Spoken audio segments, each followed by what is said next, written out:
Chapitre 10. Lettre du Dr. Seward à l'honorable Arthur Holmwood, 6 septembre. Mon cher Art, les nouvelles aujourd'hui ne sont plus aussi bonnes. L'état de santé de Lucie s'est un peu aggravé. Cependant, cette aggravation a eu un résultat que je n'osais pas espérer. Miss Westenra m'a demandé ce que, médicalement, je pensais de la situation présente. J'en ai profité pour lui dire que mon vieux maître, le professeur Van Helsing, venait passer quelques jours chez moi et que j'allais lui demander d'examiner et de soigner Lucie à son tour. De sorte que maintenant, chaque fois que nous le jugeons nécessaire, il nous est permis de nous rendre chez cette bonne dame sans trop l'inquiéter ni lui causer une trop grande émotion qui serait fatale pour elle. D'autant plus que la douleur qu'en éprouverait Lucie lui serait un choc que nous devons à tout prix éviter. Tous, mon pauvre vieil ami, nous sommes devant des difficultés qui paraissent insurmontables. J'espère toutefois qu'avec l'aide de Dieu, nous en viendrons à bout. Au besoin, je vous écrirai encore. Si donc vous ne recevez d'ici quelque temps rien de moi, c'est que j'attends moi-même les événements. En hâte. Bien à vous, John Seward. Journal du Dr. Seward, 7 septembre. La première chose que me dit Van Helsing quand nous nous rejoignîmes à Liverpool Street fut « Avez-vous averti notre jeune ami, le fiancé ?» ?»« Non, répondis-je. J'attendais de vous avoir vu, ainsi que je vous le disais dans mon télégramme. Je lui ai envoyé un mot, lui disant simplement que vous comptiez revenir examiner à nouveau Miss Westenra, et que je lui donnerai des nouvelles dès que j'en aurai. » « Bon, mon ami, c'est parfait. Il faut mieux ne pas le mettre au courant maintenant. Peut-être ne saura-t-il jamais la vérité. Je l'espère de tout mon cœur. Mais si cela était absolument nécessaire, nous lui dirions tout. Mon ami, comprenez-moi. Mieux que personne, vous me comprendrez, vous dont la spécialité est de soigner les malades mentaux. Nous sommes tous fous, d'une manière ou d'une autre. Et dans la mesure où vous faites preuve de discrétion quand vous soignez vos fous, vous vous conduisez de même avec les fous de Dieu, tous les autres hommes. Vous ne dites pas à vos malades pourquoi vous les soignez de telle ou de telle façon. Vous ne leur dites pas ce que vous pensez. Dans le cas qui nous occupe, ce que vous savez, vous le garderez pour vous, jusqu'à ce que votre conviction soit plus solide. Oui, ce que nous savons, nous le garderons là et là, pour le moment. Il me toucha la place du cœur, puis le front, puis ramena son doigt à son cœur, à son front. Pour ma part, je suis déjà parvenu à certaines conclusions que je vous dévoilerai plus tard. Pourquoi pas maintenant ? Demandai-je. Cela nous serait peut-être utile, cela nous aiderait peut-être à prendre une décision. Il y eut un geste de la main, comme pour m'imposer silence, et, me regardant dans les yeux, il reprit. « Mon ami John, quand le blé est sorti de terre mais qu'il n'est pas encore mûr, tant que le lait de la terre maternelle est encore en lui mais que le soleil n'a pas encore commencé à le peindre de ses couleurs d'or, le laboureur arrache un épi qu'il écrase entre ses mains rugueusement et souffle sur le grain encore vert en vous disant « Regardez, c'est du bon blé, cela promet une fameuse récolte. » Je lui avouai que je ne saisissais pas le rapport entre cette allégorie et ce dont nous parlions. Avant de répondre, il vint me prendre le bout de l'oreille et par jeu le tira, ainsi qu'il en avait l'habitude quand j'assistais à ses cours des années auparavant. Finalement, il m'expliqua « Le bon laboureur parle ainsi parce qu'il sait maintenant que la récolte sera bonne, mais il l'ignorait avant de voir l'épi. Mais jamais un bon laboureur ne déterrera le blé qu'il a semé afin de voir s'il pousse. Les enfants qui jouent au laboureur agissent ainsi, mais non pas ceux qui cultivent la terre pour vivre. Comprenez-vous maintenant, ami John? J'ai semé mon blé, et c'est la nature qui doit le faire germer. S'il se met à germer, tant mieux. J'attendrai que l'épi commence à gonfler. » Il se tut, certain que je le suivais à présent. Bientôt pourtant il reprit à nouveau sur un ton très grave. « Vous avez été parmi les meilleurs élèves que j'ai jamais eus. Vous n'étiez qu'un étudiant alors. Maintenant, vous êtes un maître, et j'aime à croire que vous avez gardé vos habitudes studieuses d'autrefois. Souvenez-vous, mon ami, que le savoir est plus important que la mémoire, et que nous ne devons pas nous fier aveuglément aux notions acquises. Même si vous avez abandonné ces habitudes d'antan, reprenez-les. Et laissez-moi vous dire que le cas de notre chère demoiselle peut devenir, attention n'est-ce pas, je dis peut devenir, d'un intérêt réel pour nous et pour les autres. Il ne faut rien négliger.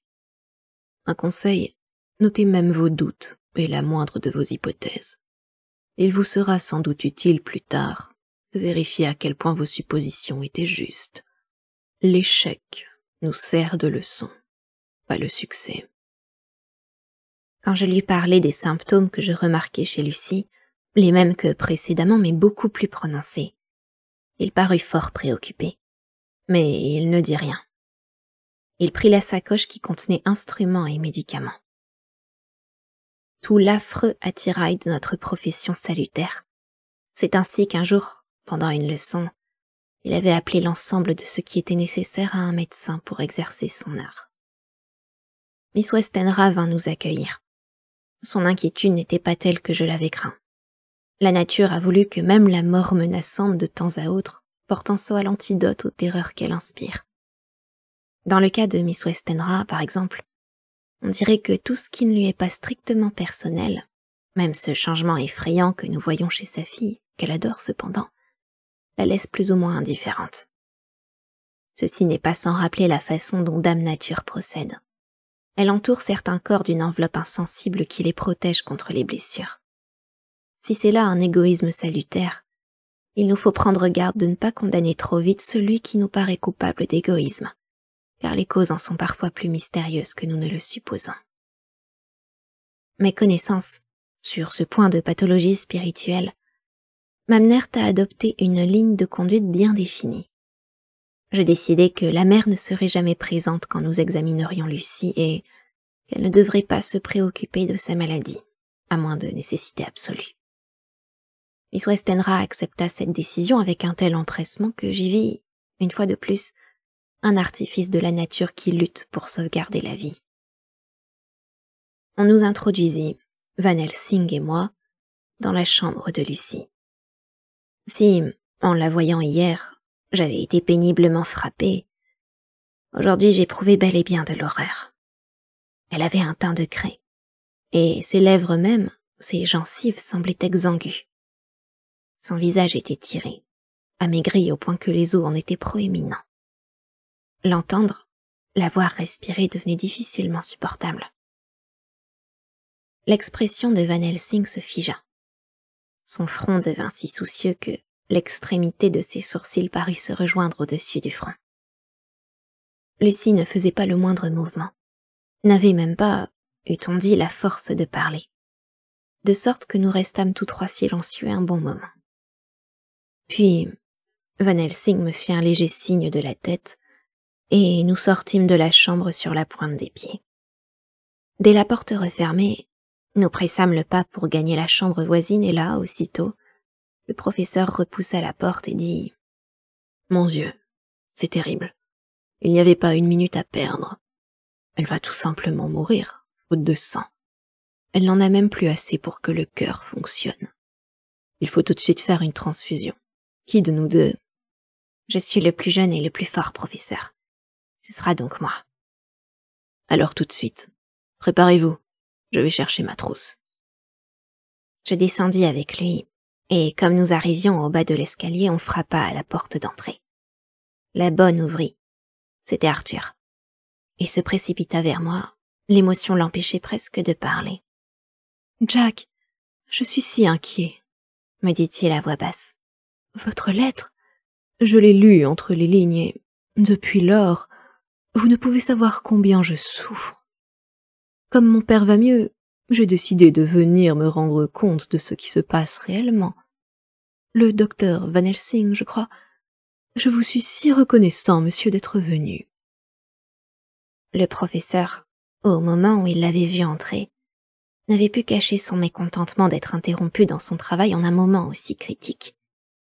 Mais l'instant d'après, comprenant sans doute la résolution courageuse qui faisait agir ce garçon. Ses yeux brillèrent, et sans attendre, il lui dit en lui tendant la main: « Vous arrivez à temps, monsieur. Vous êtes le fiancé de notre chère demoiselle, n'est-ce pas? Elle est mal, au plus mal.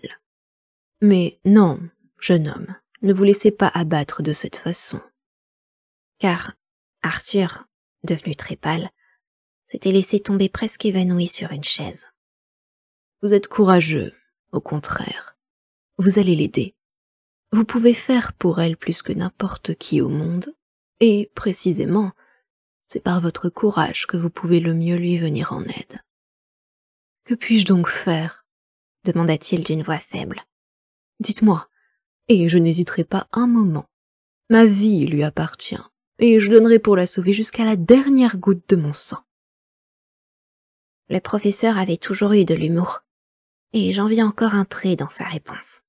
« Mon jeune monsieur, fit-il, je ne vous demande pas tant. Je ne vous demande pas jusqu'à la dernière goutte de votre sang. Que faut-il faire alors ?» Il y avait comme du feu dans ses yeux, et ses narines palpitaient d'impatience. Van Helsing lui donna une tape sur l'épaule. « Venez, dit-il. C'est un homme comme vous qu'il nous faut. Vous conviendrez beaucoup mieux que moi, beaucoup mieux que mon ami John. » Arthur, évidemment, ne saisissait pas le sens de ces paroles, et le professeur lui expliqua doucement: « Oui, la jeune demoiselle est très mal. Il ne lui reste pour ainsi dire plus de sang, et nous devons lui en rendre, ou elle mourra. Nous nous étions mis d'accord, mon ami John et moi, pour lui faire ce que nous appelons une transfusion de sang. Et John allait donner le sien, puisqu'il est beaucoup plus jeune et plus fort que moi. » Ici, Arthur me saisit la main et la serra longuement et avec force. « Mais, à présent, poursuivit Van Helsing, à présent que vous êtes ici, vous êtes le plus fort de nous trois.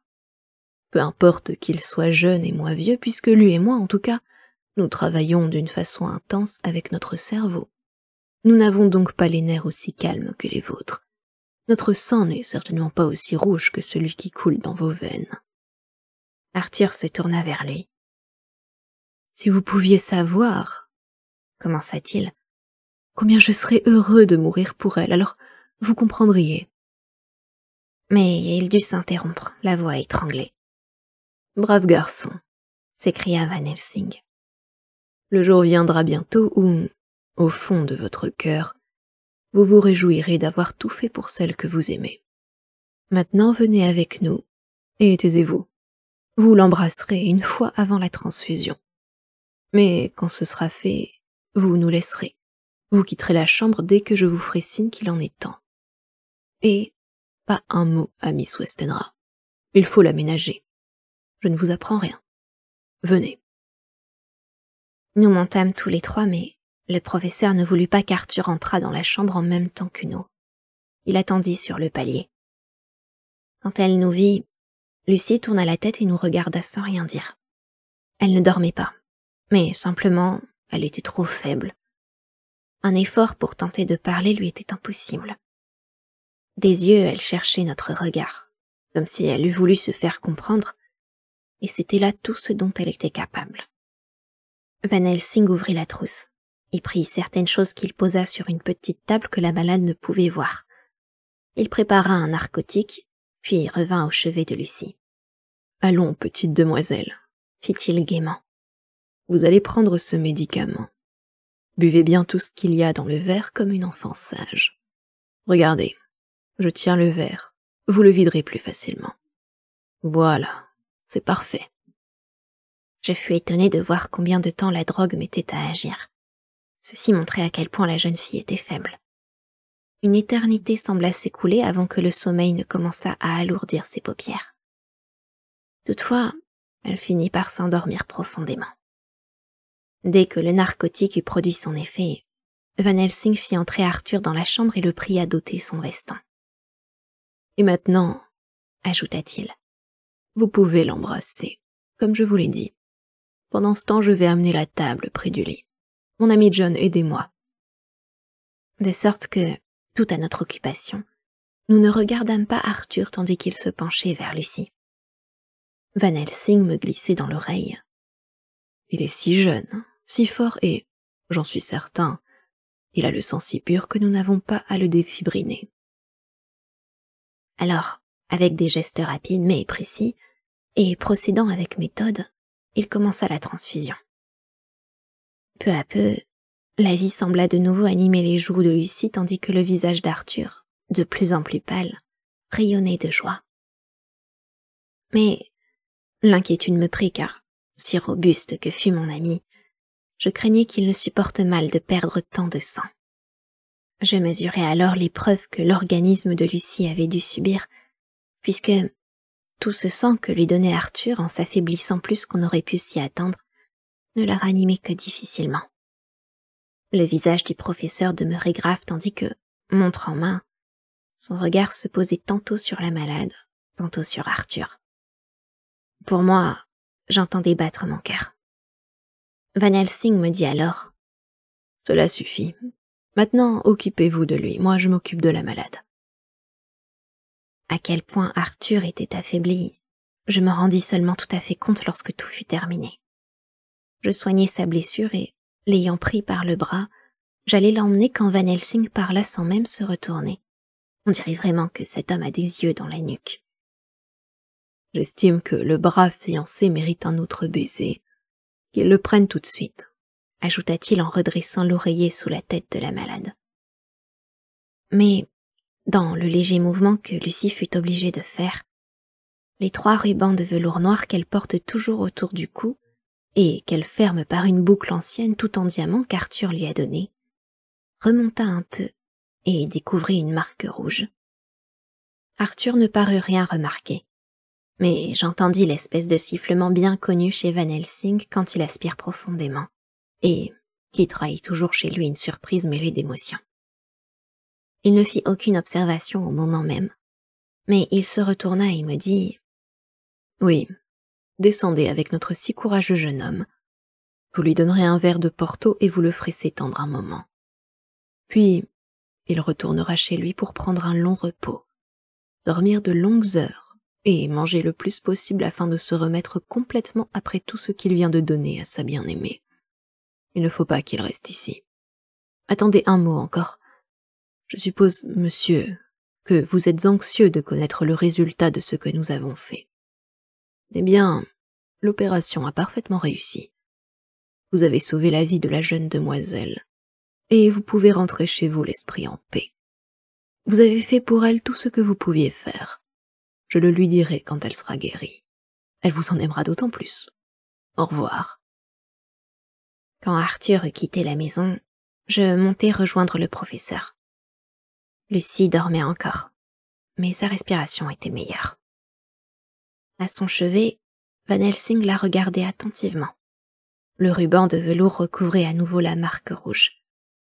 Tout bas, je demandai au professeur « Comment expliquez-vous cette marque sur sa gorge ?»« Et vous, comment l'expliquez-vous » ?»« Je ne l'ai pas encore examinée, » répondis-je, et je détachai le ruban. Exactement au-dessus de la jugulaire externe, on voyait comme 2 petites marques qu'auraient laissées des ponctions, pas du tout saines d'aspect. Certes, ce n'étaient pas là les symptômes d'une quelconque maladie, mais les lèvres de ces plaies minuscules étaient blanches, usées, eût-on dit, par trituration.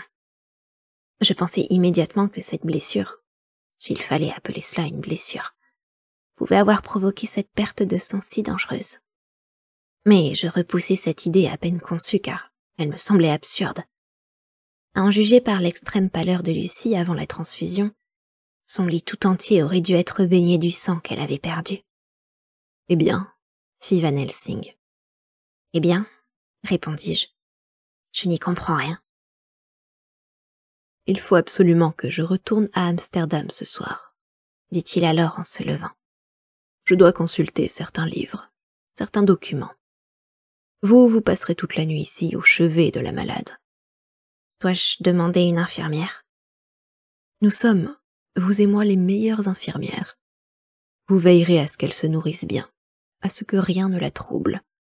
Surtout, Ne vous endormez pas. Pour vous comme pour moi, le sommeil viendra plus tard.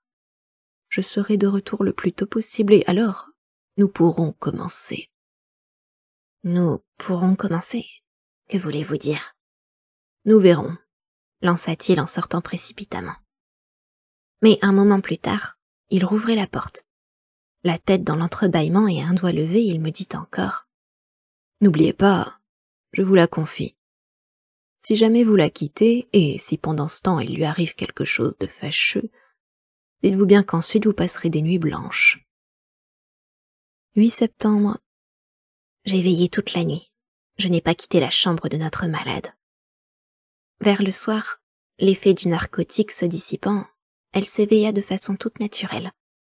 C'était une autre jeune fille que celle que nous avions vue avant la transfusion de sang. Elle avait même quelque chose de gai, de vif, encore qu'on décelât bien des signes de la torpeur où elle avait été plongée.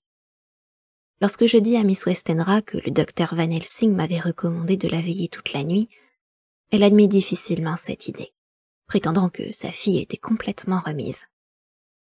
Toutefois, je ne cédai point et je me préparai à passer la nuit au chevet de Lucie. Quand sa femme de chambre lui eut fait sa toilette du soir et que, de mon côté, j'eus soupé pendant ce temps, je revins m'asseoir près de son lit. Loin de s'y opposer le moins du monde, chaque fois que nous nous regardions, je lisais dans ses yeux de la reconnaissance. J'eus l'impression que, peu à peu, elle allait sombrer dans le sommeil, mais bientôt il me sembla qu'elle s'efforçait d'y résister. Je remarquai à plusieurs reprises qu'elle faisait cet effort qui, semblait-il, lui était chaque fois plus pénible et revenait à des intervalles de plus en plus courts. Il était évident qu'elle ne voulait pas dormir. Je lui demandai pourquoi. « J'ai peur de m'endormir, » avouait-elle. « Peur de vous endormir, alors que tous, tant que nous sommes, nous considérons le sommeil comme le bienfait le plus précieux. » Ah, vous ne parleriez pas ainsi si vous étiez à ma place. Si le sommeil signifiait pour vous des rêves pleins de moments d'horreur. Des moments d'horreur? Pour l'amour du ciel, que voulez-vous dire? Je ne sais pas. Je ne sais pas. Et c'est bien ce qu'il y a de plus terrible. Cet épuisement, c'est quand je dors qu'il me vient. Aussi je frémis à la seule pensée de m'endormir. Mais ma chère enfant, cette nuit vous pourrez dormir sans crainte. Je resterai près de vous et je vous le promets, tout se passera très bien. Oh, je vous crois, j'ai confiance en vous. Oui, je vous promets que si je crois reconnaître chez vous quelques signes de cauchemar, je vous veillerai aussitôt. Vous m'éveillerez? C'est vrai, dites. Oh, que vous êtes bon pour moi. Dans ce cas, je dormirai. Et à peine eut-elle prononcé ces mots qu'elle poussa un profond soupir de soulagement et retomba sur l'oreiller, endormie. Je la veillai toute la nuit. À aucun moment elle ne remua. Des heures durant, elle dormit d'un sommeil profond, très calme, réparateur. Tout le temps, elle garda les lèvres légèrement entr'ouvertes, et sa poitrine s'élevait et s'abaissait avec la régularité d'un balancier d'horloge.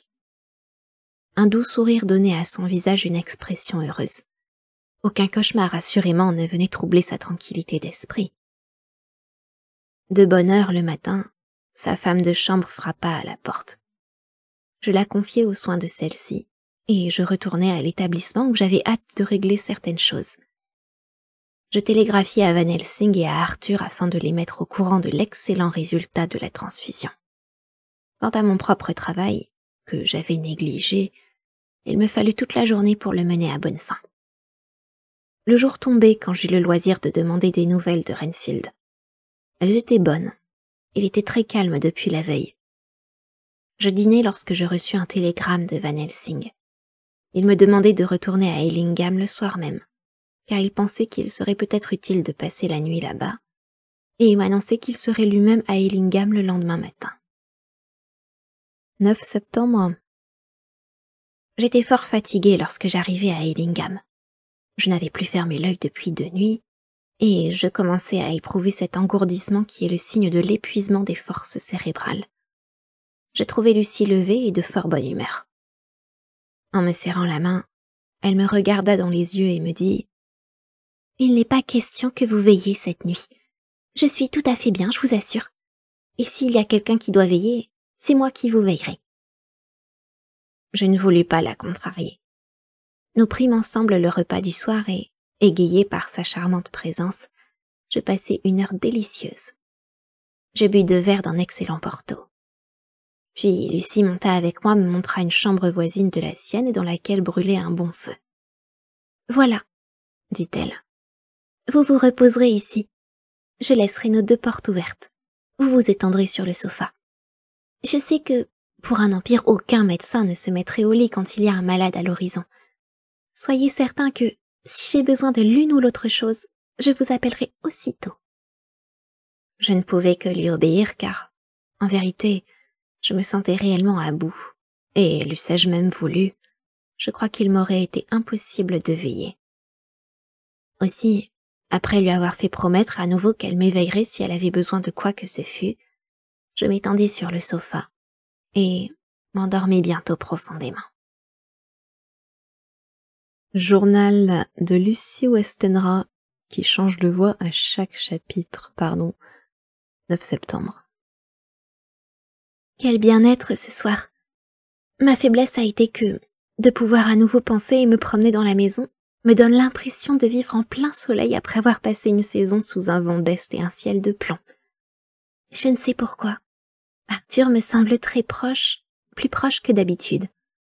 J'ai même l'impression de sentir sa chaude présence. Sans doute la maladie, puis la faiblesse qu'elle entraîne, font que nous nous replions davantage sur nous-mêmes, que nous tournons vers nous-mêmes notre regard intérieur, tandis que la santé et la force laissent toute liberté à l'amour. Si Arthur savait seulement ce que j'éprouve en ce moment. Ah, le repos béni de la nuit dernière, comme j'ai bien dormi, rassurée par la présence de ce cher Dr. Stewart. Et cette nuit encore, je n'aurai pas peur de m'endormir puisqu'il est là, dans la chambre à côté, et qu'il me suffira de l'appeler. Tout le monde est si bon pour moi. J'en remercie Dieu. Bonsoir Arthur. Journal du Dr. Stewart, 10 septembre. Je sentis une main se poser sur ma tête. Je sus à l'instant que c'était celle du professeur, et j'ouvris les yeux. À l'asile, nous sommes habitués à ces réveils en sursaut. Comment va notre malade? Elle allait très bien quand je l'ai quittée, ou plutôt, quand elle m'a quittée. Bon, allons la voir. Et tous deux, nous gagnâmes la chambre de Lucie. Le store était baissé et, pour le lever, je me dirigeais sur la pointe des pieds vers la fenêtre tandis que Van Helsing, de sa démarche de chat, s'avançait vers le lit. Comme je levais le store et que le soleil du matin illuminait la pièce, j'entendis le professeur siffler discrètement de surprise et je sentis mon cœur se serrer. Tandis que j'allais vers lui, il s'éloignait déjà du lit et son cri étouffé, mais plein d'horreur, Dieu du ciel, eût suffi à me faire comprendre la situation si je n'avais pas vu en même temps la douleur peinte sur son visage. De la main, il me montra le lit. Je sentis mes genoux se dérober sous moi. Là, sur le lit, la pauvre Lucie paraissait évanouie, plus pâle, d'une pâleur horrible et plus faible que jamais. Même les lèvres étaient blanches, et les dents apparaissaient seules, sans plus de gencives, eût-on dit, chose que nous voyons parfois quand la mort survient après une très longue maladie.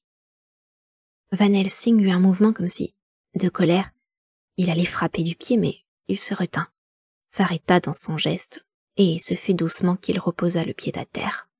« Vite du cognac », me dit-il. Je descendis en courant jusqu'à la salle à manger et remontai avec la carafe. Prenant un peu d'alcool, Van Helsing en humecta les lèvres de la pauvre enfant, puis il lui en frotta les paumes des mains, les poignets et le cœur. Ensuite il ausculta le cœur et, après quelques instants d'attente angoissée, déclara « Il n'est pas trop tard. Il bat encore, quoique très faiblement. Mais nous devons recommencer tout notre travail. Et le jeune Arthur n'est plus là maintenant. Il faut donc que je fasse appel à votre générosité, ami John. » Tout en parlant, il prenait déjà dans sa trousse les instruments nécessaires à la transfusion. De mon côté, j'avais enlevé mon veston et relevé la manche de ma chemise, et sans perdre un moment, nous procédâmes à l'opération. Après quelques moments qui ne me semblèrent pas courts, en vérité, car il est pénible de sentir que votre sang s'écoule de vos veines, même si on le donne de plein gré.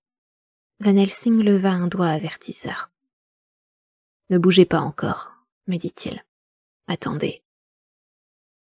Mais je crains que, ces forces revenant, elles ne s'éveillent et ce serait dangereux, très dangereux. Il nous faut prendre des précautions. Je vais lui faire une injection de morphine. » L'effet de la morphine fut satisfaisant, car il nous sembla que chez notre malade, l'évanouissement se transformait peu à peu en un sommeil dû au soporifique. Ce ne fut pas sans un sentiment de fierté que je vis ses joues si pâles et ses lèvres livides reprendre quelques couleurs. Un homme doit en avoir fait l'expérience pour savoir ce qu'on éprouve à donner son sang pour sauver la vie de la femme que l'on aime. Le professeur m'observait. « Cela suffira, » dit-il. « Déjà ?» demandai-je étonné.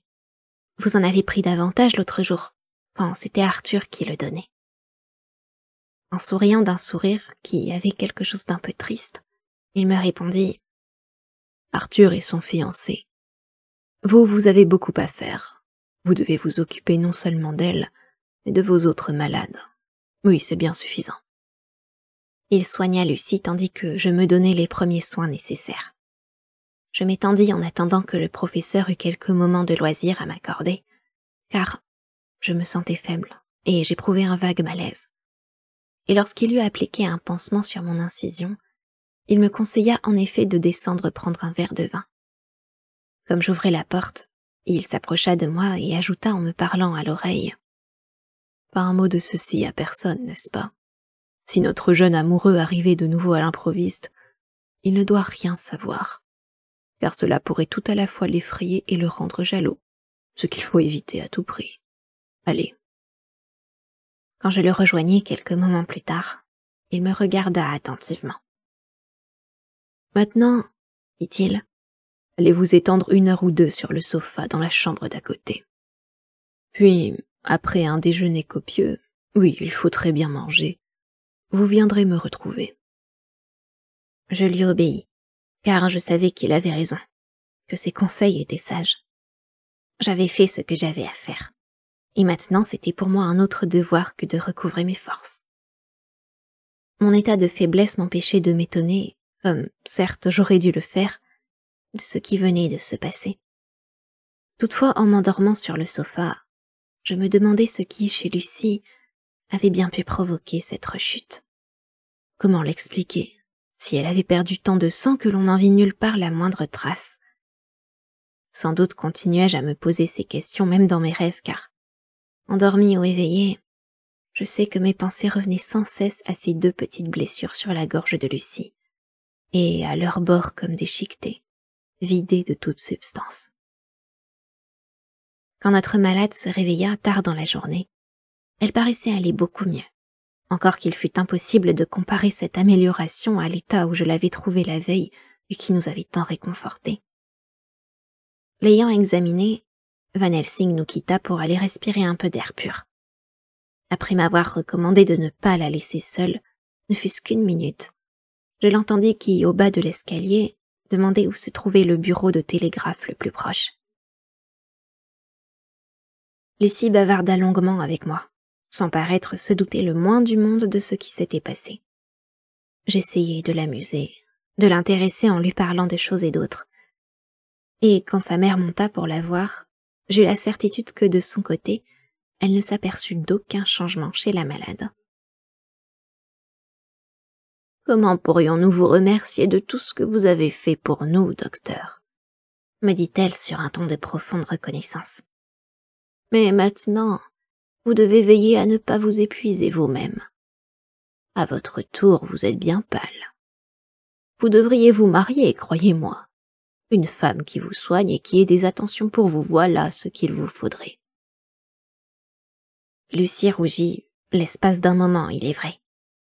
Ses veines si appauvries ne pouvaient soutenir plus longtemps un afflux de sang vers la tête. Elle redevint d'une pâleur extrême en tournant vers moi des yeux implorants. Je souris en lui faisant un petit signe de tête entendu et en posant un doigt sur mes lèvres. Elle soupira et se laissa retomber sur ses oreillers. Van Helsing revint 2 heures plus tard et me dit aussitôt Retournez chez vous. Il vous faut à nouveau faire un bon repas et bien boire pour reprendre des forces.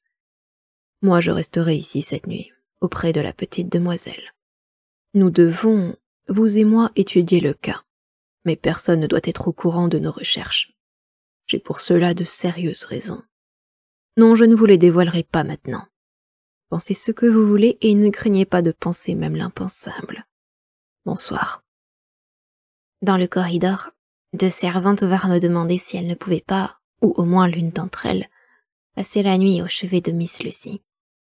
Elles me suppliaient de les laisser monter. Et lorsque je leur eus dit que le professeur Van Helsing désirait que ce fût l'un de nous deux qui veillât la malade, elles me demandèrent presque en pleurant d'intervenir auprès du monsieur étranger.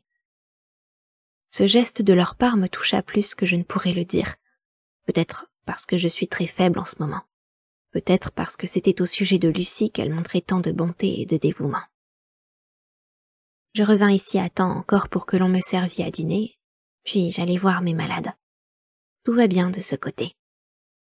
Et maintenant j'écris ces lignes en attendant le sommeil, qui ne tardera pas à venir, je le sens. 11 septembre. Cet après-midi, je suis retournée à Ellingham. Lucie était beaucoup mieux, et Van Helsing avait l'air satisfait. Peu après mon arrivée, on vint remettre au professeur un gros colis qui venait de l'étranger. Il l'ouvrit avec empressement. Empressement affecté, bien sûr. Puis il se retourna vers Lucie en lui tendant un gros bouquet de fleurs blanches. « C'est pour vous, Miss Lucy, » lui dit-il. « Pour moi? Oh, Dr. Van Helsing !»« Oui, ma chère enfant, mais pas pour orner votre chambre. Ce sont des médicaments. » Ici, Lucie fit la grimace. « Mais non, ce n'est pas pour faire des infusions ou des décoctions au goût désagréable. Ne prenez donc pas cet air. Voyez-moi ce visage si charmant il y a un moment à peine. Sinon, je dirai à mon ami Arthur quelle souffrance il endurera quand il verra que le si beau visage qu'il adore peut faire une si laide grimace. Ah, voilà ma jolie petite demoiselle. Voilà le petit nez charmant redevenu lui-même. À la bonne heure. Ce sont des médicaments, mais vous n'aurez pas à les absorber. Certaines de ces fleurs, je les mettrai à votre fenêtre. Avec d'autres, je ferai une jolie guirlande que je vous passerai autour du cou afin que vous dormiez paisiblement. Oui, comme les fleurs de lotus, elles vous aideront à tout oublier. Le parfum ressemble à celui des eaux du Léthé et à celui de cette fontaine de jouvence que les conquistadors allèrent chercher en Floride, mais qu'ils trouvèrent beaucoup trop tard. Pendant qu'il parlait, Lucie contemplait les fleurs et respirait leur parfum. Bientôt, elle les repoussa en riant, mais aussi avec un air un peu dégoûté. « Oh, professeur, je crois que vous vous moquez de moi. Ces fleurs, mais ce sont simplement des fleurs d'ail. » Je fus assez surpris de voir Van Helsing se lever, puis répondre gravement en fronçant les sourcils. « Je ne me moque jamais de personne. Jamais. Tout ce que je le fais avec le plus grand sérieux. Et je voudrais que vous ne contrariez ni mes intentions, ni les mesures que je veux prendre. Veillez-y, et si ce n'est pas dans votre propre intérêt, que ce soit dans l'intérêt de ceux qui vous aiment. » Mais, devant l'effroi peint sur le visage de la pauvre enfant, effroi qui n'était certes pas surprenant, il poursuivit sur un ton plus doux. « Oh, ma chère petite, ma petite demoiselle, n'ayez pas peur. Tout ce que je vous dis, c'est pour votre bien. Et ces fleurs commudes possèdent une vertu qui peut contribuer à votre guérison. Voyez, je les placerai moi-même dans votre chambre. Moi-même, je tresserai la couronne que vous porterez autour du cou. Mais chut, de tout ceci, il ne faut parler à personne. Ne rien répondre aux questions que l'on pourrait vous poser à ce sujet. Ce qu'il faut, c'est obéir. Et le silence, c'est déjà l'obéissance. Si vous obéissez, vous recouvrerez vos forces et vous serez d'autant plus vite dans les bras de celui qui vous attend. Maintenant, reposez-vous. Soyez calme. Allons, mon ami John, aidez-moi à orner la chambre de ces fleurs que j'ai commandées directement à Harlem, où mon ami Vanderpool les cultive dans ses serres, d'un bout à l'autre de l'année. Je l'ai prié hier par télégramme de me les envoyer. Nous sommes donc montés, avec les fleurs, dans la chambre de Lucie. Tout ce que fit le professeur était assurément insolite et s'éloignait de toute pharmacopée existante. D'abord, il ferma soigneusement les fenêtres, veilla à ce que personne ne pût les rouvrir. Puis, prenant une poignée de fleurs, il les frotta sur les châssis, comme s'il voulait que le moindre souffle d'air entrant dans la chambre par un interstice quelconque fût imprégné d'une odeur d'ail. Enfin, il alla frotter de même tout le chambranle de la porte, en haut, en bas, et sur les deux côtés, ainsi que le manteau de cheminée tout entier. Je me demandais dans quel but il agissait ainsi. « Écoutez, maître, lui dis-je après quelques moments. Je sais qu'il y a toujours une raison à tout ce que vous faites. Mais ici, vraiment, je ne comprends pas.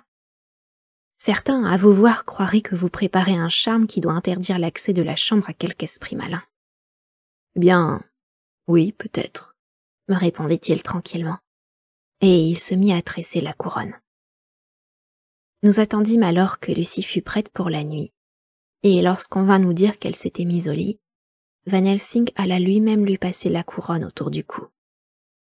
Avant de la quitter, il lui dit encore « Attention, gardez bien les fleurs telles que je vous les ai mises et sous aucun prétexte, même si vous trouvez que la chambre semble renfermée, vous ne pouvez cette nuit ouvrir la porte ou les fenêtres. »« Je vous le promets, » répondit Lucie. « Et merci 1000 fois à tous deux pour la bonté que vous me témoignez. Ah, qu'ai-je fait pour que le ciel me donne des amis aussi précieux ?» Tandis que nous nous éloignions de la maison, Van Helsing me dit « Ce soir, enfin, je pourrai dormir sur les deux oreilles. J'en ai besoin. 2 nuits passées à voyager. Entre-temps, une journée de lecture et de recherche, beaucoup d'inquiétude en revenant ici, puis encore une nuit à veiller sans fermer l'œil. C'est suffisant. Demain, de bonne heure, vous m'appellerez, et ensemble nous reviendrons voir notre jolie petite demoiselle que nous trouverons bien plus forte, à cause de mon charme. Ha ha !» Devant sa confiance, qui semblait inébranlable, je me souvins de celle que j'avais eue 2 soirs auparavant pour éprouver ensuite une si terrible déception, et je me mis à redouter le pire. C'est sans doute à cause de mon état de faiblesse que j'hésitais à avouer mes craintes à mon maître, mais elles me furent d'autant plus douloureuses, telles des larmes qu'on refoule. Chapitre 11. Journal de Lucie Westenra, 12 septembre. Tous ceux qui m'entourent sont si bons pour moi. J'aime beaucoup ce cher docteur Van Helsing. Mais je me demande encore pourquoi il tenait absolument à disposer ainsi ses fleurs. Réellement, il me faisait peur. Il peut se montrer si autoritaire. Pourtant, il devait avoir raison car déjà je me sens mieux, comme soulagée. La nuit, je ne crains plus de rester seule et je dors tranquillement. Peu m'importe si j'entends des battements d'ailes contre la vitre au dehors, cela ne m'inquiète plus. Oh, quand je pense à quel point, auparavant, je devais lutter pour ne pas m'endormir. Souffrance que de ne pas trouver le sommeil. Souffrance plus cruelle, la peur de s'y laisser sombrer avec toutes les horreurs que cela comportait pour moi. Qu'ils sont heureux ceux qui ne craignent, ne redoutent jamais rien, qui s'endorment tous les soirs d'un sommeil réparateur peuplé uniquement de rêves doux et paisibles. Eh bien, moi aussi, ce soir, j'appelle le sommeil. J'espère m'endormir bientôt. Je ne savais pas que l'ail pût être agréable, au contraire. Son odeur apaise le sens déjà que je m'assoupis. Bonsoir tout le monde. Journal du Dr. Seward, le 13 septembre. Quand je suis arrivée au Berkeley, Van Helsing était déjà prêt et m'attendait. La voiture commandée par l'hôtel était devant la porte. Le professeur prit sa trousse avec lui, comme d'ailleurs il le fait toujours à présent. Dès 8 heures, nous étions à Ellingham. La matinée ensoleillée était délicieuse. Toute la fraîcheur de ce début d'automne semblait mener à sa conclusion parfaite l'œuvre annuelle de la nature. Les feuilles prenaient des teintes diverses, plus délicates les unes que les autres, mais elles ne tombaient pas encore. Dans le corridor, nous rencontrâmes Miss Westenra. Elle aussi se levait toujours de bonne heure. Elle nous accueillit très cordialement. « Vous serez heureux d'apprendre, nous dit-elle, que Lucie est beaucoup mieux. La chère petite dort encore. J'ai entr'ouvert sa porte, mais quand je l'ai vue qui se reposait, je ne suis pas entrée dans la chambre par crainte de l'éveiller. Le professeur sourit. Visiblement, il se félicitait intérieurement. Se frottant les mains, il s'écria « Ah, mon diagnostic était donc juste, et le traitement agit. » À quoi Miss Westenra répondit « Cette amélioration chez ma fille n'est pas due seulement au traitement que vous lui faites suivre, docteur. Si Lucie est si bien ce matin, c'est en partie grâce à moi. » Que voulez-vous dire, madame? Eh bien, comme j'étais un peu inquiète pendant la nuit, je suis allée dans sa chambre. Elle dormait profondément, si profondément qu'elle ne s'est même pas réveillée quand je suis entrée. Mais la chambre manquait d'air. Partout, il avait de ces horribles fleurs à l'odeur si insupportable, et même la pauvre enfant en avait autour du cou. Craignant que, vu son état de faiblesse, ces fleurs ne lui fassent du tort, je les ai enlevées, et j'ai entr'ouvert la fenêtre pour aérer un peu la chambre. Vous serez satisfait de l'état de notre malade, j'en suis certaine. Elle se dirigea vers la porte de son boudoir, où elle avait l'habitude de se faire servir son petit déjeuner. Pendant qu'elle parlait, j'avais observé le professeur, et j'avais vu son visage blêmir. Devant elle, toutefois, il avait su garder son sang-froid pour ne pas l'effrayer. Il avait même souri pendant qu'il tenait la porte pour lui permettre d'entrer dans le boudoir. Mais dès qu'elle eut disparu, il me poussa brusquement dans la salle à manger dont il referma aussitôt la porte. Alors, pour la première fois de ma vie, je vis chez Van Helsing des signes de profond découragement. Il levait les mains en proie à une sorte de désespoir muet, puis il les frappait l'une contre l'autre, comme s'il savait que toute tentative désormais serait vaine. Finalement, il se laissa tomber sur une chaise et, le visage enfoui dans les mains, il se mit à pleurer, à sangloter, et les sanglots semblaient venir du fond de son cœur déchiré. À nouveau, il leva les bras comme pour prendre à témoin l'univers entier. « Bon Dieu, » fit-il à voix basse. « Bon Dieu, qu'avons-nous donc fait? Qu'a fait cette pauvre petite pour mériter tant d'épreuves? Est-ce encore, venu du vieux monde païen, un effet de l'inexorable destin? Cette pauvre mère, bien innocente, animée des meilleures intentions, agit de telle sorte qu'elle met en danger sa fille, corps et âme. Et pourtant, nous ne devons ni ne pouvons le lui dire, même en prenant de grandes précautions, car elle en mourrait, et sa mort signifiait la mort de sa fille. Ah, dans quelle situation nous voilà! » Tout à coup, d'un bond, il se leva. « Venez, il nous faut faire quelque chose. Qu'un démon ou non se soit mis de la partie, ou que même tous les démons se soient ligués contre nous, peu importe. Quoi qu'il en soit, nous lutterons, nous combattrons. » Il retourna vers la porte d'entrée pour prendre sa trousse, puis nous montâmes à la chambre de la jeune fille. Une fois encore, je levai le store pendant que Van Helsing s'approchait du lit. Mais il n'eut plus le même mouvement de surprise lorsqu'il vit la pâleur affreuse du pauvre petit visage. Seulement une grave tristesse, mêlée à une pitié infinie, immobilisèrent ses traits. « Je m'y attendais, » murmura-t-il, avec sa petite inspiration légèrement sifflante qui, chez lui, en disait long. Sans un mot de plus, il alla fermer la porte à clé puis commença à disposer sur le guéridon les instruments nécessaires à une 3e transfusion de sang. J'en avais reconnu l'urgence depuis un bon moment déjà, et j'enlevai mon veston quand Van Helsing m'arrêta d'un geste. « Non, aujourd'hui c'est vous qui opérerez et c'est moi qui donnerai le sang. Vous n'êtes déjà que trop affaibli. » Tout en parlant, à son tour, il ôtait son veston, relevait la manche de sa chemise. De nouveau la transfusion, de nouveau la morphine et de nouveau nous vîmes les joues livides se colorer peu à peu. La respiration régulière soulevait la poitrine tandis que le sommeil redevenait normal. Et ce fut moi qui veillais tandis que Van Helsing se reposait et réparait ses forces.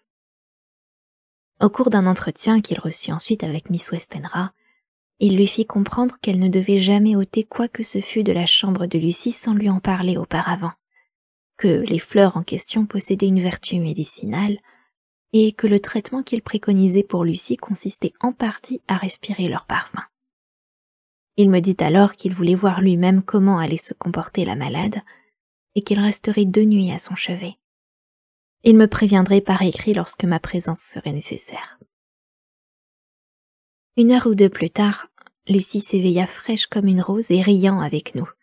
Bref, elle ne semblait nullement se ressentir de cette nouvelle épreuve. De quelle maladie souffre-t-elle? Je commence à me demander si, à force de vivre parmi les aliénés, je ne deviens pas fou moi-même. Journal de Lucie Westenra du 7 septembre. 4 jours et 4 nuits paisibles. Oui, 4 jours et 4 nuits d'un calme parfait. Je me sens si forte que c'est à peine si je me reconnais. J'ai l'impression d'avoir fait un long, très long cauchemar et que je viens de me réveiller dans une chambre illuminée de soleil où entre également l'air frais du matin.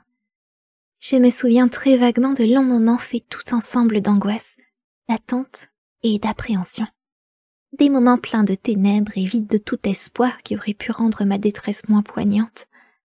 Ensuite, c'était de longs moments d'oubli. Une autre impression subsiste encore, celle de remonter à la surface de la vie, comme le plongeur qui sort d'une eau profonde et tumultueuse. Depuis que le docteur Van Helsing est ici, à vrai dire, tous ces mauvais rêves sont pour moi choses anciennes. Les bruits qui m'affolaient, les battements d'ailes contre la vitre par exemple, ou les voix lointaines qui semblaient se rapprocher de plus en plus, ou ces appels qui venaient de je ne sais où et m'enjoignaient de faire je ne sais quoi, tout cela a cessé. Les soirs maintenant, quand je me couche, je ne crains plus de m'endormir. Je ne fais même plus aucun effort pour me tenir éveillée. De plus, à présent, je trouve l'odeur d'ail fort agréable, et chaque jour on m'en envoie de Harlem une grande caisse. Ce soir, le docteur Van Helsing me quitte, parce qu'il doit aller passer une journée à Amsterdam. Mais je me sens si bien que, vraiment, je puis rester seule. Je rends grâce à Dieu quand je pense à maman, à mon cher Arthur et à nos amis qui tous ont été si bons pour nous. Que l'on veille ou non auprès de moi ne fera pas grande différence, puisque la nuit passée, me réveillant à 2 reprises, je me suis aperçue que le professeur s'était endormi dans son fauteuil et que, malgré cela, je n'ai pas eu peur de me laisser à nouveau reprendre par le sommeil. Pourtant, des branches ou des chauves-souris, ou je ne sais quoi d'autre, venaient à chaque instant cogner contre la fenêtre. Avec colère, eût-on dit. The Pale Mole Gazette, 18 septembre. Le loup s'échappe. L'aventure dangereuse d'un de nos journalistes. Interview du gardien au jardin zoologique. Après bien de vaines tentatives, et après m'être servi chaque fois de ces mots, Pale Mole Gazette, comme d'un talisman, je parvins à dénicher le gardien de la section du jardin zoologique où se trouvent les loups. Thomas Bilder habite une des loges qui avoisinent le bâtiment réservé aux éléphants, et je suis arrivé chez lui au moment où il se mettait à table pour le thé. Lui et sa femme pratiquent les lois de l'hospitalité. Ce sont des gens d'un certain âge déjà, sans enfants, et qui, je pense, doivent vivre de façon assez confortable. Le gardien refusa de parler affaires, comme il dit, avant la fin du repas, et je ne voulus pas le contrarier. Mais une fois la table desservie, il alluma sa pipe et me dit « Maintenant, monsieur, je vous écoute. Vous pouvez me demander tout ce que vous voulez. Vous m'excuserez, n'est-ce pas, d'avoir pas voulu parler profession avant d'avoir mangé, mais c'est comme pour ce qui est des loups, des chacals et des hyènes. Je leur donne toujours leur repas avant de leur poser les questions que j'ai à leur poser. » « Comment cela, vous leur posez des questions ?» demandai-je dans le but de le faire parler. « Ou je leur frappe sur la tête avec un bâton, ou je leur gratte dans les oreilles pour faire plaisir aux gars qui viennent avec leurs bonnes armes et veulent du spectacle pour leurs sous. Moi, ça me serait égal de leur flanquer des coups avant de leur donner à manger. Mais tout de même, je préfère qu'ils aient eu leur café et leur pousse-café, si vous comprenez ce que je veux dire, avant que je mette à leur gratter les oreilles. Voyez-vous, ajouta-t-il avec un air de philosophie, Il y a beaucoup de ressemblances entre ces animaux et nous. Vous voilà qui venez me poser un tas de questions sur mon métier. Franchement, si ce n'était votre jeunesse, je vous aurais envoyé paître sans vous répondre. Quand vous m'avez demandé si je voulais que vous demandiez au surveillant en chef si vous pouviez me poser des questions, alors, vous ai-je dit d'aller au diable? Oui, vous l'avez dit. Mais maintenant que, comme les lions, les loups ou les tigres, j'ai eu ma pitance, que ma bonne vieille m'a donné à manger et à boire, et que j'ai allumé ma pipe, vous pouvez me gratter les oreilles autant qu'elle vous plaira. Je ne me fâcherai pas. Allez-y, vos questions je les attends. Je sais que c'est au sujet de ce loup qui s'est sauvé. Exactement. Je désirerais savoir ce que vous pensez de cette affaire. Racontez-moi, je vous prie, comment cela s'est passé. Une fois que vous m'aurez donné tous les détails, je vous demanderai pourquoi, selon vous, cette bête a pu s'échapper et comment tout cela finira. Très bien, patron. Voilà. Ce loup, Berserker que nous l'appelions, nous l'avions acheté il y a 4 ans avec 2 autres. C'était un loup très bien élevé qui ne nous avait jamais donné d'embarras. Ou alors, ça vaut même pas la peine d'en parler. Qu'il ait voulu se sauver, voilà ce qui me surprend maintenant. Mais voyez-vous, c'est qu'on ne peut pas se fier aux loups plus qu'aux femmes. Ne l'écoutez pas, monsieur, s'écria Miss Bilder en éclatant de rire. Il s'occupe depuis si longtemps de toutes ces bêtes que l'on peut bénir le ciel s'il n'est lui-même devenu comme un vieux loup. Mais pour être dangereux, il ne l'est pas, vous savez pas du tout. Oui, monsieur, il y avait 2 heures environ hier que j'avais donné à manger aux bêtes, quand j'ai compris qu'il se passait quelque chose de pas normal. J'étais chez les singes à étendre de la paille pour le puma qui est malade, quand j'ai entendu des hurlements. Je suis tout de suite venue voir ce qui se passait. C'était Berserker qui se démenait comme un fou, qui sautait sur les barreaux de la cage comme s'il voulait les arracher pour se sauver. Il n'y avait pas beaucoup de visiteurs à ce moment-là. Un seul homme seulement, tout près de la cage. Seulement un homme, grand, mince, avec un long nez recourbé et une barbe pointue dont quelques poils étaient blancs. Son regard était dur et froid, ses yeux flamboyaient, vrai, comme je vous dis. Ils flamboyaient, et tout de suite, j'en ai voulu, car il me semblait que c'était contre lui que l'animal se fâchait ainsi. Il portait des gants de peau blanche, et du doigt, il me montra les loups en me disant « Gardien, qu'est-ce qui excite ces loups, croyez-vous » Peut-être que c'est vous que je répondis, car, vraiment, les manières de cet homme ne me plaisaient pas. Au lieu de se mettre en colère, comme je m'y attendais, il me sourit d'une façon bizarre, être insolente en découvrant de longues dents blanches, très pointues. « Oh non, fit-il, ces bêtes ne me trouveraient pas à leur goût. »« Ah si, elles vous trouveraient à leur goût, que je répondis. À l'heure du thé, elles aiment toujours se faire les dents sur un os ou deux, et, à vous voir. Chose étrange, quand ils nous virent bavarder de la sorte, les loups se calmèrent, et quand je m'approchai de Berserker, comme d'habitude, il me laissa caresser ses oreilles. L'homme s'approcha à son tour, et je veux être pendu s'il ne se mit pas lui aussi à caresser le vieux loup. « Attention, lui dis-je, Berserker peut être dangereux. »« Ne craignez rien, Kimfi, les loups et moi on se connaît. »« Ah, vous gardez aussi des loups, demandai-je tout en me découvrant, car un monsieur qui s'occupe de loups, patron, c'est toujours un ami pour moi. » Non, pas exactement, qui m'expliqua alors. Non, je ne garde pas les loups, mais enfin certains loups sont parfois devenus très familiers avec moi.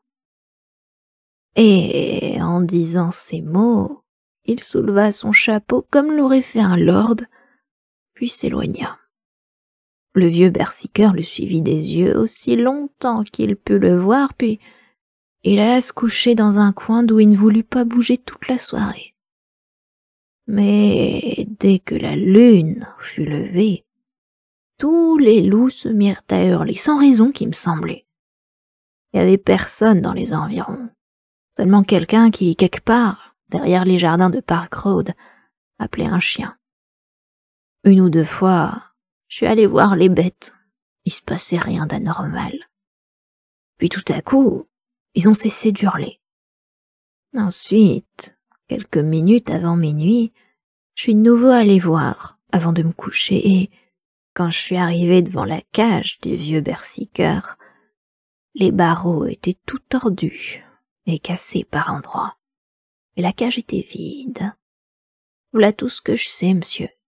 Mais pour ce qui est de le savoir, j'en suis certain. Vous ne connaissez personne qui aurait remarqué quelque chose cette nuit-là? Vers minuit également, un de nos jardiniers revenait de la fanfare quand soudain, il a vu un gros chien gris sortir d'un trou de l'œil.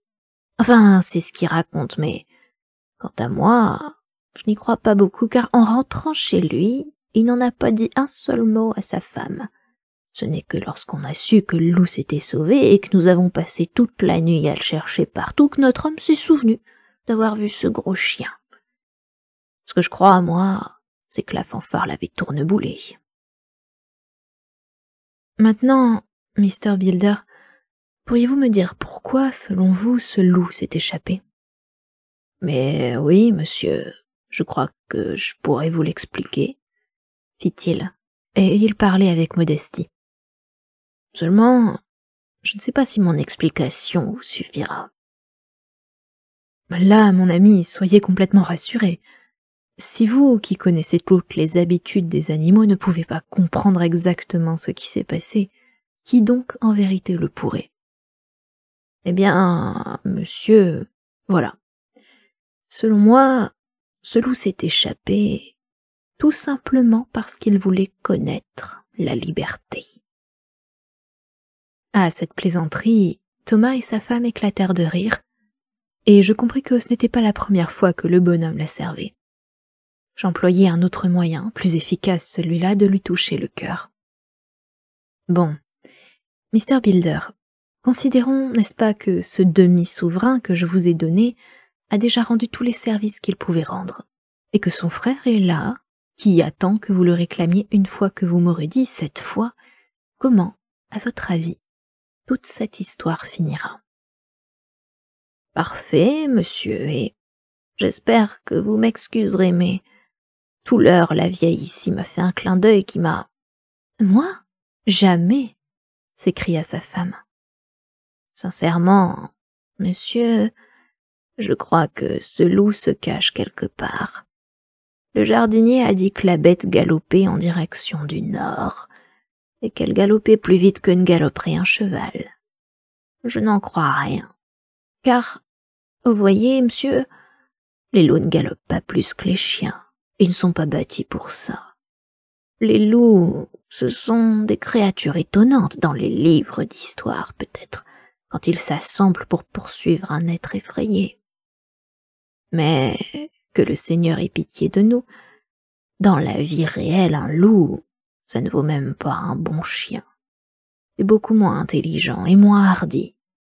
Ce berserker, on ne l'a pas habitué à se battre ni même chercher sa nourriture.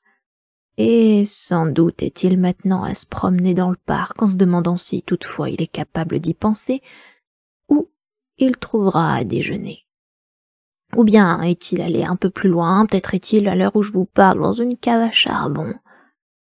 Ou encore, s'il ne trouve rien à manger, m'est avis qu'il pourrait se précipiter dans une boucherie alors.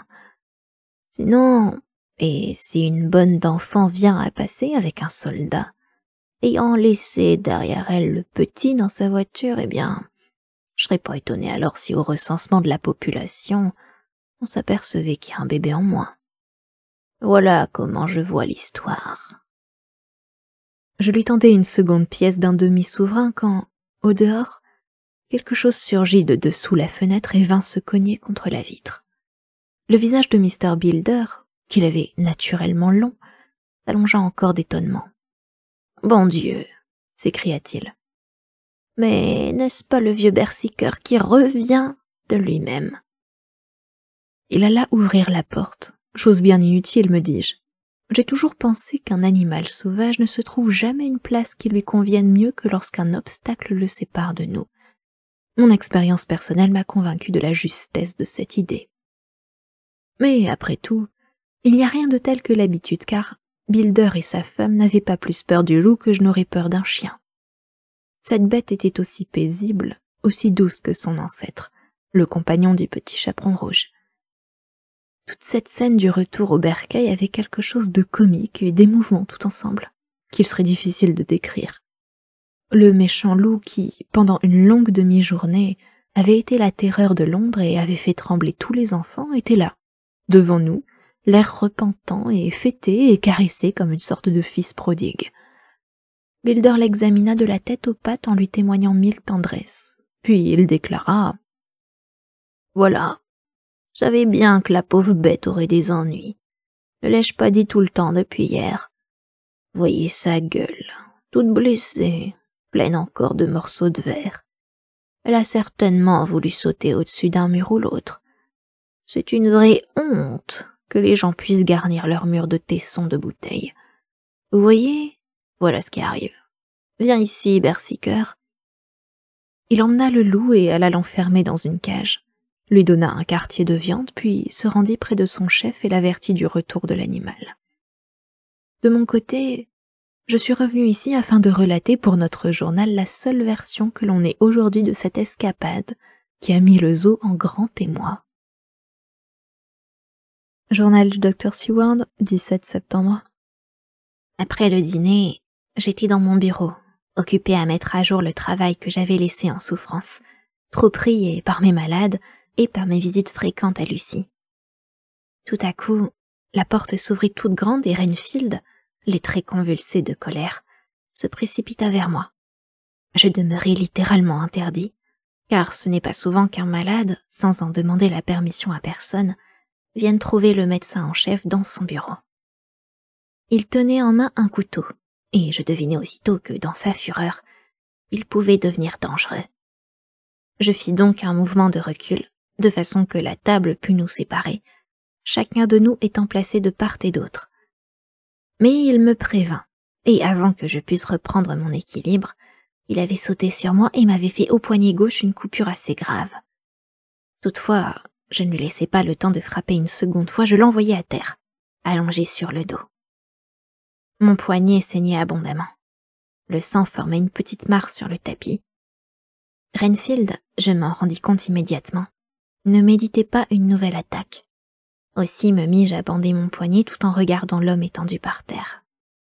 Quand, avec les surveillants arrivés, nous nous penchâmes sur lui pour le relever et le reconduire dans sa chambre, il était occupé à une besogne qui me souleva le cœur. Retourné maintenant sur le ventre, à la manière d'un chien, il léchait le sang qui avait coulé de mon poignet. Mais je fus assez étonnée de voir qu'il se laissait emmener sans difficulté, en répétant à tout moment « Le sang, c'est la vie. Le sang, c'est la vie. » Je ne puis vraiment pas me permettre de perdre de ce sang, serait-ce même en petite quantité. J'en ai déjà perdu suffisamment ces derniers jours. D'autant plus que la maladie de Lucie, avec tout ce qu'elle exige d'endurance et d'effort de notre part, avec toute l'horreur qu'elle nous inspire à certains moments, devient vraiment éprouvante. Je n'en peux plus. Il me semble que je tomberai d'épuisement si je n'ai pas une nuit de repos. Oh, dormir. Dormir des heures. Heureusement, Van Helsing ne m'a pas fait appeler. Aussi j'aurai 6 heures de sommeil si nécessaire. Télégramme de Van Helsing envers à Seward Carfax. Envoyé à Carfax, Sussex, aucun nom de comté n'étant indiqué, déposé après 22 heures. 17 septembre. Ne pas manquer vous rendre à Illingham ce soir. Si pas veiller tout le temps, entrez souvent dans la chambre voir si Fleur a leur place. Très important. Vous rejoindrez le plus tôt possible une fois arrivé à Londres. Journal du docteur Seward, 18 septembre. Je vais prendre le train pour Londres. Le télégramme de Van Helsing m'a plongé dans la consternation. Une nuit entière de perdu. Et je sais par expérience, hélas, ce qu'il peut arriver en une nuit. Évidemment, il est possible que tout se soit très bien passé. Mais d'autre part, que de choses ont pu se produire. Il faut assurément que quelques malédictions nous poursuivent, puisque nous devons nous attendre à voir contrarier chacun de nos efforts. J'emporte ce cylindre à Hillingham, et je compléterai mon enregistrement sur le phonographe de Lucie. Mémorandum laissé par Lucie Westenra. 17 septembre, la nuit. J'écris ces lignes sur des feuilles détachées afin qu'on les trouve et les lise, car je veux que l'on sache exactement ce qui s'est passé cette nuit. Je vais mourir de faiblesse. Je le sens. J'ai à peine la force d'écrire. Mais il faut que j'écrive ceci, même si la mort me surprend la plume à la main. Comme d'habitude, je me suis mise au lit en ayant soin de placer les fleurs autour de mon cou, comme le docteur Van Helsing me l'a ordonné, et je me suis endormie presque aussitôt. Mais j'ai été réveillée par ces battements d'ailes contre la fenêtre que j'avais entendus pour la première fois après que, tout endormie, j'étais montée au sommet de la falaise de Whitby où Mina m'a trouvée, et que j'ai entendu si souvent depuis lors. Je n'ai pas eu peur. Pourtant, j'aurais souhaité que le docteur Seward fût dans la chambre voisine, comme le docteur Van Helsing me l'avait donné à entendre afin que je puisse l'appeler. J'ai essayé de me rendormir, mais n'y suis pas parvenue. Alors, m'a reprise ma vieille crainte du sommeil et j'ai décidé au contraire de rester éveillée. Chose étrange, tandis que j'essayais de le combattre, le sommeil peu à peu semblait devoir me gagner. Aussi, dans l'espoir de ne pas rester seule, j'ai ouvert ma porte et j'ai crié « Y a-t-il quelqu'un » Pas de réponse. Comme je ne voulais pas non plus éveiller maman, j'ai refermé ma porte. Alors, au dehors, venant m'a-t-il semblé des buissons, j'ai entendu un cri, comme si un chien hurlait, mais c'était un cri bien plus effrayant. Je suis allée à la fenêtre, me suis penchée pour essayer de distinguer quelque chose dans l'obscurité, mais je n'ai rien vu, sinon une grosse chauve-souris. Celle-là même probablement qui était venue battre des ailes contre la vitre. Je me suis remise au lit, bien décidée encore à ne pas m'endormir. Un peu après, ma porte s'ouvrit et maman passa la tête dans l'entrebâillement. Voyant que je ne dormais pas, elle entra et vint s'asseoir près de mon lit. Elle, toujours si douce, me dit sur un ton encore plus doux, plus apaisant que d'habitude « Je me demandais si tu n'avais besoin de rien, ma chérie, et j'ai voulu venir m'en assurer. » Pour qu'elle ne prît pas froid, je lui proposai de se coucher à côté de moi dans mon lit. Ce qu'elle fit tout en gardant son peignoir car, me dit-elle, elle ne resterait qu'un moment, puis regagnerait son propre lit. Comme elle me tenait serrée dans ses bras, il y eut à nouveau ce bruit contre la fenêtre. Maman sursauta en s'écriant « Qu'est-ce que c'est ?» J'essayai de la rassurer et finalement y parvins. Elle se recoucha tout à fait calme, mais j'entendais son cœur battre à grands coups. On entendit une fois encore hurler dans les buissons, puis quelque chose vint frapper contre la vitre qui se brisa. Les morceaux de verre s'éparpillèrent sur le plancher. Le vent souleva le store et, dans l'ouverture faite par le carreau cassé, passa la tête d'un grand loup, très maigre. Maman poussa à nouveau un cri d'effroi, se dressa sur le lit tout en se débattant et voulut saisir un objet quelconque pour nous défendre. C'est ainsi qu'elle arracha de mon cou la guirlande de fleurs d'ail puis la jeta au milieu de la chambre. Pendant quelques instants, elle resta assise de la sorte, montrant le loup du doigt, puis elle retomba sur l'oreiller, comme frappée par la foudre, et sa tête vint cogner contre mon front. 1 ou 2 secondes, je restai étourdie. La chambre et tout autour de moi semblait tourner, et pourtant je gardais les yeux fixés sur la fenêtre. Mais le loup disparut bientôt, et on eût dit que des petites taches par myriades entraient en tourbillon par la vitre cassée, des tourbillons qui rappelaient sans doute les colonnes de sable que le voyageur voit s'élever dans le désert quand souffle le simoun. J'essayai de m'asseoir sur le lit, mais en vain. Je ne sais quelle force mystérieuse m'en empêchait, et du reste, le corps de ma pauvre maman, qui me semblait déjà si froid et était retombé sur moi, me rendait tout mouvement impossible. Puis je perdis connaissance. Je ne me souviens plus de ce qui s'est passé ensuite. Cet évanouissement ne dura pas longtemps, mais ce furent, j'en eus très vaguement conscience malgré tout, des minutes terribles. Quand je revins à moi, le glas sonnait dans les environs. Des chiens hurlaient tout autour de la maison. Et dans les arbres du jardin, non loin de ma fenêtre, me semblait-il, un rossignol chantait. Le chagrin, la peur, mon état de grande faiblesse, tout cela me laissait dans une sorte de torpeur. Toutefois, à entendre chanter ce rossignol, j'avais l'impression de retrouver la voix de ma pauvre maman, sa voix qui s'élevait dans la nuit pour me consoler. Sans doute ces différents bruits avaient-ils réveillé les servantes, car je les entendis alors qui marchaient pieds nus sur le palier. Je les appelai, elles entrèrent, et l'on devine leurs cris d'épouvante lorsqu'elles comprirent le malheur qui nous arrivait et virent le corps tendu au-dessus de moi, qui restait couché sur le lit. Le vent, entrant dans la chambre par la fenêtre brisée, faisait claquer la porte à tout moment. Les braves filles soulevèrent le corps de ma chère maman pour me permettre de me lever, puis doucement, avec 1000 précautions, l'étendirent convenablement sur le lit et le recouvrirent d'un drap. Voyant à quel point elles étaient impressionnées, je leur dis de descendre à la salle à manger et de boire un verre de vin. Elles ouvrirent la porte qui se referma aussitôt sur elles. Je les entendis crier à nouveau puis dégringoler en groupe l'escalier. Alors je disposai des fleurs sur la poitrine de maman et, à peine les y avais-je mises, je me souvins des recommandations du docteur Van Helsing, mais pour rien au monde je n'aurais repris ces fleurs. D'ailleurs, j'attendais que les servantes reviennent près de moi. Nous resterions ensemble à veiller. Mais elles ne remontèrent pas. Je les appelai, pas de réponse. Alors je me décidai à descendre à mon tour dans la salle à manger. Je faillis me trouver mal devant le spectacle que j'avais sous les yeux. Toutes les 4 gisaient sur le plancher, respirant difficilement. La carafe de sherry demi-vidée était encore sur la table, mais il y avait dans la pièce une odeur bizarre, âcre. J'examinai la carafe. Elle sentait le laudanum. J'ouvris le buffet et je m'aperçus que le flacon dont le médecin de maman se servait, hélas, pour la soigner était vide. Que vais-je faire maintenant? Que vais-je faire? Je suis revenue dans la chambre auprès de maman. Je ne peux pas la quitter. Et je suis seule dans la maison, hormis ces pauvres filles en qui quelqu'un a fait prendre le laudanum. Laudanum, je sais pas. Seule avec la mort. Et je n'ose pas sortir car, par la fenêtre cassée, j'entends hurler le loup. Et toujours ces petites taches qui dansent dans la chambre et tourbillonnent à cause du courant d'air qui vient de la fenêtre. Et la lampe qui baisse maintenant, qui va bientôt s'éteindre. Que vais-je faire? Dieu veuille qu'il ne m'arrive rien de mal cette nuit.